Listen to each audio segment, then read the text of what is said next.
Des métropoles sont certes constituées depuis maintenant presque une dizaine d'années, depuis la loi MAPTAM de 2013. Des pôles semblent les chapeauter ces métropoles ou se surajouter à elles. D'ailleurs, on ne comprend pas très bien la lisibilité de cet ensemble, métropole, pôle métropolitain, mais des territoires ruraux et périurbains périclitent et décrochent.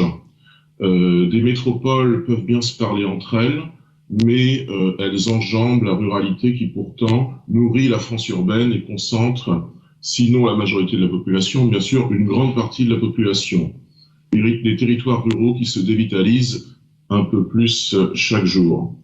C'est une triste illustration du dévissement des territoires ruraux, y compris dans l'Ouest, y compris dans un département comme la Loire-Atlantique, avec par exemple la réduction de nos services publics en zone rurale, et notamment du service public postal, par la fermeture partielle d'agences, ou la réduction d'horaires d'ouverture, ou la réduction de services. Nous avons vu récemment, par exemple, les cas d'agences postales à Donge, à Houdon, qui à chaque fois réduisaient leurs horaires d'ouverture sans consulter leurs usagers, réduisaient leurs services, se transformant en des agences communales et non plus en agences postales, avec à chaque fois la nécessité pour les usagers de tout faire sur Internet ou de se rendre dans une commune voisine, mais qui peut parfois être assez loin. Dans le cas de la poste d'Houdon, par exemple, 7 km de distance entre la poste d'Houdon et celle la plus proche d'Ancenis.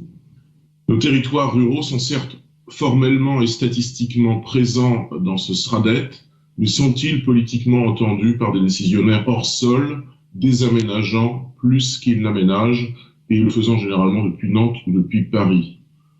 Nos territoires ruraux ne doivent certes pas être opposés aux métropoles, et on ne doit pas s'y résoudre, mais il faut penser un aménagement territorial équilibré.